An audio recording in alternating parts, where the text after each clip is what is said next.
Pourquoi il n'y a pas de nouvelle série Stargate? Pourquoi cette question n'a pas de réponse depuis le rachat de la licence Stargate par Amazon? Franchement, c'est la question qui n'a toujours pas de réponse concrète depuis des années, et je vais décortiquer tout ça pour vous donner l'envers du décor dans les bureaux d'Amazon. Si vous ne me connaissez pas, sachez que j'ai fait 5 années d'études cinéma, j'ai bossé pour la télé, pour des maisons de prod, à la fois dans les bureaux et sur le terrain pour des tournages de longs métrages et de pubs. Pendant tout ce temps, j'ai à côté rencontré beaucoup de monde du milieu audiovisuel, dont certains ayant bossé chez les Américains pour des séries comme The 100, les films American Pie, Supernatural, etc. Mon but en fait à ce moment-là était de me faire des contacts et j'ai beaucoup appris au passage sur l'envers du décor que je vais vous partager ici. Sachez aussi que de base, je suis un grand fan de Stargate, donc évidemment que j'aimerais avoir une nouvelle série qui ferait suite à ce qu'on a connu, mais je suis pas là pour vous vendre du rêve. Merci de rester objectif et ouvert d'esprit, car ce que je vais vous dire, honnêtement, ça va pas vous plaire, et j'aimerais vraiment vous apporter de bonnes nouvelles, mais à mon avis, tout va se jouer cette année. Bon allez, commençons. J'ai décidé de me mettre dans la tête d'un employé de chez Amazon à qui on aurait donné comme mission d'estimer si une nouvelle série Stargate serait viable comme retour sur investissement. Je vais vous donner beaucoup de pistes de réflexion et je finirai par ce qui, à mon avis, est le plus probable comme série s'ils en produisent une. Et donc, ce que je dirais à Amazon, en écartant totalement le fait que je suis un grand fan de Stargate, que ce serait une très mauvaise idée en fait de faire une nouvelle série, et ça pour plusieurs raisons. La première est que la franchise n'a jamais été très rentable. Comme je vous le disais dans cette vidéo, Stargate SG-1 a été sauvé par la MGM qui a compris à l'époque qu'elle pouvait se rattraper financièrement parlant grâce à la vente de DVD qui était très importante à l'époque à la fin du contrat avec Showtime, le premier diffuseur télé de la franchise. C'est pour ça que lorsque Sci-Fi a annulé la série, ils ont fait des suites qui pourraient être vendues directement en DVD.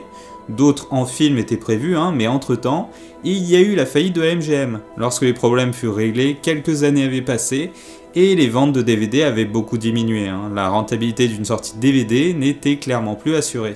C'est les ventes physiques plus la MGM qui ont permis à la franchise de perdurer. S'il n'y avait pas eu de vente physique, on aurait eu 5 saisons de Stargate SG-1 et rien derrière à mon avis. C'est pour ça qu'il n'y a pas eu de suite à Stargate Universe. La MGM aurait pu continuer à produire pour une sortie DVD, mais ça n'aurait clairement pas été rentable et ils auraient perdu de l'argent en plus. D'ailleurs au passage, il n'y aura jamais de suite à Stargate Universe. Voilà, ça c'est dit, je vais pas vous faire une vidéo putaclic qui servirait qu'à blablater. J'ai horreur de ça, je suis ici pour vous dire la vérité et pas vous brosser dans le sens du poil. Par contre, nous avons eu Stargate Origins qui fut un échec, mais au final, sûrement une bonne chose. Car ils ont appris qu'avec cette franchise, si on n'y met pas un minimum de budget, ça passe pas. C'est un problème, mais en même temps, c'est une bonne chose. Un problème car il faut un budget conséquent, et donc ça fait un risque conséquent, c'est sûr. Mais au moins, ils sont conscients que si retour il y a, ça ne pourra se faire qu'avec un budget conséquent, ou en tout cas un bon budget, quoi. Apparemment c'est pour ça qu'ils ont refusé le script de Brad, c'était parce que justement tout était fait pour être le moins cher possible. Mon avis rapide là-dessus, c'est que d'un côté je suis deg que ce ne soit plus les créateurs de la franchise qui soient aux commandes, mais d'un autre côté, son idée d'avoir une porte des étoiles montée à l'arrache par des humains aurait cassé l'emblème de la série. C'est la porte des étoiles quand même, Et là on arrive à la deuxième raison, les plateformes de streaming. Jusqu'ici, les plateformes voulaient créer des projets en dépensant sans compter. Le but était de créer une sorte d'appel pour que les gens viennent sur la plateforme et la découvrent. Et perso, je suis très content que ce soit Amazon qui ait eu les droits de la franchise. Prime Video est la seule plateforme à avoir testé le marché du streaming avec intelligence en investissant peu, c'est-à-dire en créant peu de films et de séries contrairement à la concurrence. Le but était de tester de la viabilité lucrative des services de streaming. Et puisque de base ils sont pas dans le cinéma, ils avaient tendance à donner des financements sans mettre de cahier des charges derrière, ce qui a donné majoritairement de bonnes séries et de bons films. Au contraire de Disney et de Netflix, qui ont toujours beaucoup trop encadré les projets en mettant une pression de dingue pour ajouter du wokisme, etc. Et là tu vas me dire, ouais mais un autre pouvoir c'est exactement tout ce que tu décris avec beaucoup de lenteur et du wokisme partout. Et ça, oui, je suis d'accord, et là c'est tout simplement car Amazon a mis énormément d'argent dedans et s'est dit qu'il fallait faire comme la concurrence, c'est-à-dire beaucoup de lenteur et du wokisme. Mais ça n'a pas marché. En fait, Les Anneaux de Pouvoir est une série qui a été créée comme grand test pour savoir si dans une plateforme de streaming, gros investissement rime avec beaucoup d'utilisateurs qui arrivent sur la plateforme. Là, en fin d'année 2024, on aura confirmation si oui ou non Les Anneaux de Pouvoir est un échec, et on saura s'il lance une nouvelle série Stargate, ou si c'est simplement annulé. Tout dépend des Anneaux de Pouvoir les gars, alors franchement, évitez de cracher dessus sur cette série. Regardez-la, regardez la saison 2 et d'autres programmes originaux de la plateforme, c'est ce que vous pouvez faire de mieux pour la franchise. Pour l'instant, cette série est un semi-échec, mais si la saison 2 arrive à mettre tout le monde d'accord, il y a vraiment moyen qu'Amazon débloque les fonds pour plein de projets. Lord Zipacnam a d'ailleurs indiqué qu'Amazon avait fait des demandes de devis pour la construction de décors Stargate, il y a plusieurs mois de ça, et là ils ont dû faire une estimation du budget et sont sûrement en attente de ce que donnera la saison 2. Mais au moins on peut se dire que la partie scénario a dû être validée. Par contre, si l'échec est confirmé, beaucoup de projets seront annulés, dont celui sur Stargate, car c'est une série qui coûtera cher. Préféreront investir sur des séries moins gourmandes en ressources. Ce que fait déjà la concurrence, comme Disney, qui a compris que streaming, c'était pas la ruée vers l'or qu'ils pensaient, surtout quand on fait de la merde. Troisième raison, la base fan de la franchise. J'entends souvent dire que c'est pas normal que rien n'ait été lancé puisqu'il y a une grosse fanbase, mais en fait, c'est une vision très française, parce que la franchise est très implantée en Europe, bien moins aux États-Unis comparativement. Suffit de prendre comme exemple n'importe quel épisode comme l'épisode 2 de la saison 2 d'Atlantis et de comparer l'audience française et américaine, qui sont au final similaires. Alors oui, c'est pas vraiment comparable, puisqu'en France, c'est diffusé sur une chaîne grand public, accessible à tous, alors qu'aux États-Unis, il faut avoir un abonnement spécifique. Mais quand même quoi, ils sont 300 millions là-bas, nous 60 millions, et les audiences sont quasi égales. Ah, ça démontre quand même quelque chose, Et comment après 15 ans tu identifies l'audience potentielle qui attend Stargate? Comme il y a quasiment rien depuis 15 ans, c'est chaud. Et c'est uniquement pour ça que les producteurs ont lancé plusieurs sessions de tweets Stargate, c'était pour identifier l'audience possible.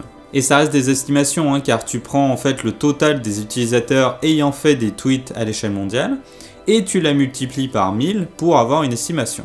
Parce que oui, pour avoir en fait un super fan de la franchise qui se tient au courant 10 ans plus tard des actualités et qui tweet, tu peux estimer qu'il y a à peu près 1000 personnes derrière qui sont pas forcément au courant, mais qui regarderont la nouvelle production Stargate. Et malheureusement, 3,7 millions, c'est pas la folie non plus. Alors oui, on pourrait penser que la base de fans Stargate est énorme, vu qu'elle est très active sur internet depuis toujours, mais elle est difficilement estimable et les retours pour l'instant, honnêtement, ils sont pas très concluants. Et là où on pourrait croire qu'une base de fans c'est bien pour motiver à produire une nouvelle série, en fait c'est plutôt le contraire. Mon avis perso, clairement c'est une mauvaise idée.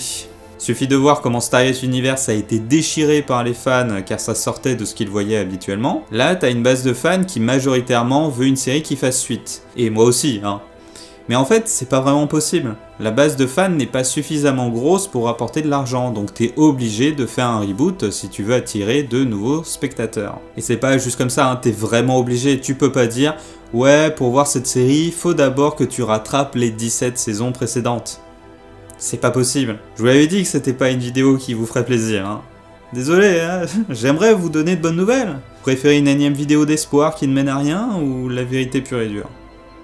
Et potentiellement tu vas me dire que pour Star Wars c'était pareil pour la fanbase, et je suis d'accord, mais pour Star Wars la différence c'est que de toute manière, que ça marche ou non en fait, ils étaient sûrs de réactiver la machine à vrai cash, c'est-à-dire la vente de produits dérivés. Et Star Wars, t'avais que 6 films à rattraper pour être à jour.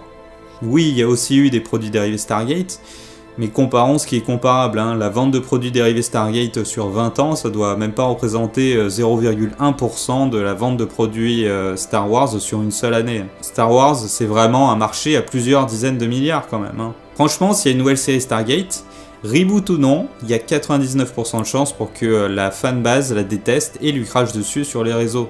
Ce qui démotivera beaucoup de gens à vouloir découvrir la franchise. Ce qui impactera négativement l'image de Prime Video. En fait, j'ai vraiment été très étonné qu'ils envisagent de faire une série car c'est beaucoup trop casse-gueule pour peu de retour sur investissement. Bon, quand même, soyons un minimum positifs. Quand même, si t'as une fanbase aussi présente depuis des années, c'est qu'il y a une demande derrière et puis tu as toutes les créations déjà établies qui, elles, continueront de générer de l'argent. Une nouvelle série serait donc même un boost pour les anciennes saisons. Mais là, j'arrive à un autre problème, l'exclusivité de diffusion.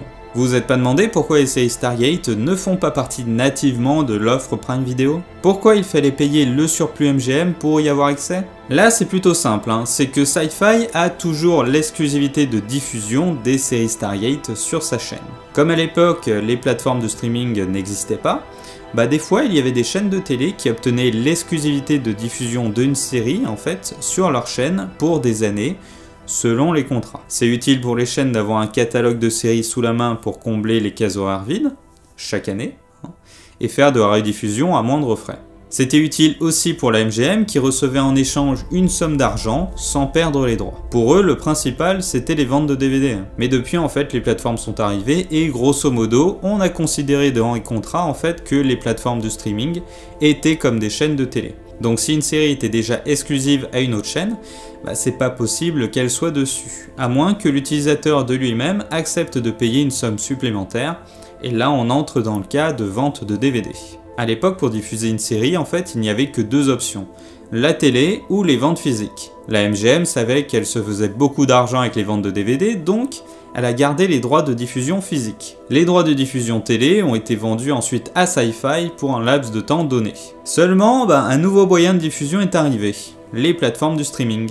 Et plutôt que de reconclure des accords sur des séries depuis 50 ans, on a considéré que les plateformes étaient comme une nouvelle chaîne de télé, mais que si un utilisateur paye un surplus, c'est comme s'il achetait des DVD, donc ça rentre dans le cas des ventes physiques. Tout ça c'est juridique, c'est un peu compliqué, j'essaye de faire au plus simple. Ce qui explique bien que l'année dernière, The Ark of Truth et Continuum sont arrivés nativement dans Prime Video, car attention, énorme coup de vieux, on a fêté les 15 ans de la sortie, et donc l'exclusivité de Sci-Fi pour les deux films a dû s'arrêter.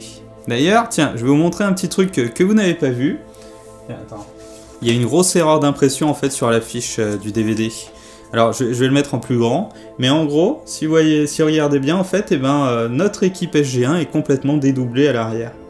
Voilà, petit truc comme ça que vous n'avez sûrement pas vu. Reprenons sur nos contrats d'exclusivité.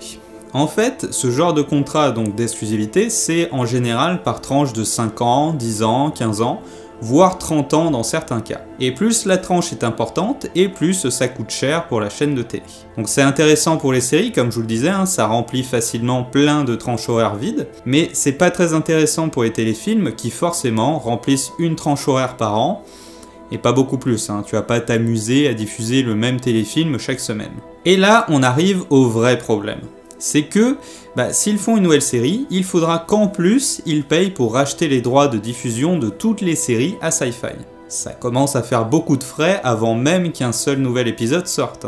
Droits télé qui s'arrêteront nativement à la fin du contrat, je ne sais pas quand, j'ai pas d'infos. Alors c'était vraiment le bon plan à l'époque pour la MGM et Sci-Fi, mais aujourd'hui cette exclusivité de diffusion est devenue un vrai gros problème pour la franchise. Ça c'est qu'une partie, car à l'époque la MGM tenait vraiment les rênes et a distribué tout un tas de droits un peu partout histoire de ramener du cash et d'avoir un budget qui tient la route. Pour faire simple, de 1, c'est un bordel administratif si tu veux produire quelque chose de nouveau, et surtout c'est du cash que tu dois poser encore sur la table. Il y a eu un peu le même genre de problème avec le Hobbit, puisque l'acquisition des droits du livre coûtait 500 millions de dollars. Genre t'as même pas commencé à tourner que déjà t'as dû investir 500 millions quoi. L'exclusivité de diffusion est quand même une info à prendre avec des pincettes, car ça vient de mes recherches et de mon expérience. Mais franchement, je suis sûr à 90% que ça rentre en jeu. L'exclusivité de diffusion est devenue un vrai gros problème avec l'apparition des plateformes de streaming, et ça concerne des centaines de séries ou de films. On aurait dû voir apparaître toutes les intégrales de beaucoup de séries télé sur les plateformes, mais à cause de contrats signés il y a 10 ou 20 ans, ça n'est pas arrivé. Sans compter le passif qu'il y a entre Sci-Fi et la franchise de Stargate, je pense pas que Sci-Fi soit enclin à revendre des droits facilement à Amazon. Conclusion à tout ça alors. On est obligé de mettre beaucoup de cash sur la table pour acheter des droits, beaucoup de cash pour produire une série coûteuse qui au final a peu de chances de plaire aux anciens fans et donc dissuadera un nouveau public de s'y intéresser. C'est vrai que dit comme ça, c'est pas la joie, mais j'ai envie d'être optimiste, car si Amazon a indiqué qu'ils étaient chauds, c'est déjà un immense pas en avant au vu de la galère que ça va être. Et maintenant, du coup avec tout ça, s'il y a une nouvelle série Stargate, qu'est-ce qui est le plus probable? Qu'est-ce qu'on aura comme série? Eh bien le plus probable à 99%, c'est que ce sera un reboot total. et je ne pense même pas qu'ils prendront en compte le film Stargate de base. Tu ne peux pas demander à ce que des nouveaux spectateurs soient obligés de rattraper 17 saisons. C'est pas possible. Et c'est des vraies séries avec 20 épisodes de 40 minutes par saison, hein, pas comme aujourd'hui où ils nous pondent 5 épisodes tous les 3 ans. Et puis il y a un vrai problème avec la nouvelle génération, hein. Je discutais plusieurs fois avec des gens de 18-20 ans qui m'expliquaient qu'avec TikTok, ils arrivent plus à suivre des formats plus longs, hein, ou même si je regarde des trucs avec des potes, ils restent scotchés sur leur fucking téléphone là. J'ai l'impression d'être le seul à regarder sans avoir mon tel dans les mains. Enfin bref, je m'éloigne du sujet. La seule manière de faire un reboot sans vraiment en faire un, ce serait une découverte d'une porte des étoiles sur une autre planète, dans une autre galaxie, mais ce serait vraiment une série qui, là aussi, n'a aucun rapport avec les autres. Et perso, je suis pas pour un reboot, hein, mais la série est trop longue et trop complexe. Ils sont obligés de vouloir renouveler la fanbase, qui est trop peu nombreuse, et aujourd'hui, elle se fait vieillissante quoi. Désolé les gars. Donc pour moi, le plus probable, c'est qu'on repartira sur une découverte d'une porte des étoiles sur Terre à notre époque, et il y aura genre peut-être 2 ou 3 planètes par saison pour réduire les coûts. L'avantage d'avoir attendu aussi longtemps, c'est que le wokisme absurde et forcé a fait son temps, il y a moins de chances qu'on ait un Daniel chinois ou noir, et je pense que le perso de Teal'c sera remplacé par un androïde. Si je vous dis ça, c'est parce qu'aujourd'hui, je sais pas si ce perso passerait. Il y a quelques années, je parlais à un pote de Stargate et il m'a dit direct en rigolant « Ah oui, c'est la série où le seul noir de la série, c'est un extraterrestre. » Et j'étais en mode « Ah ouais, mais j'avais jamais capté en fait. » Pour moi, Teal'c c'est le perso le plus fort de la franchise et je m'étais jamais arrêté sur cet aspect. Comme quoi, les couleurs de peau et les genres, c'est un truc d'adulte, parce que quand t'es enfant, tu fais pas du tout gaffe à ça. Tu aimes le perso ou non, et puis voilà. Du coup, dites-moi ce que vous en pensez, mais c'est vrai que dit comme ça, je sais pas si ça passerait aujourd'hui. Cette première saison sera vraiment décisive sur l'avenir global de la franchise, et je pense pas qu'ils seront prêts à y mettre beaucoup d'argent, surtout que l'ambiance actuelle est à la réduction des projets et des budgets sur les plateformes de streaming. Ce que vous pouvez faire de mieux pour que ça se concrétise, c'est de vous abonner au surplus MGM d'Amazon, de revoir Stargate Universe, car il y en a encore beaucoup qui crachent dessus sur internet avec des souvenirs d'il y a 15 ans. Donc s'il vous plaît, faites-vous un vrai avis objectif dessus. Pour moi, c'est une pépite cette série. Regardez les Anneaux de pouvoir et ne crachez pas dessus sur internet, car pour moi, tout se jouera à la fin de l'année avec la diffusion de la saison 2. Si vous souhaitez aller plus loin, je vous conseille la première partie de cette vidéo ici qui retrace l'histoire de la production de la série, notamment de la guéguerre entre Sci-Fi et la MGM. Donnez-moi d'autres pistes que j'aurais oubliées et votre avis en com. Bisous!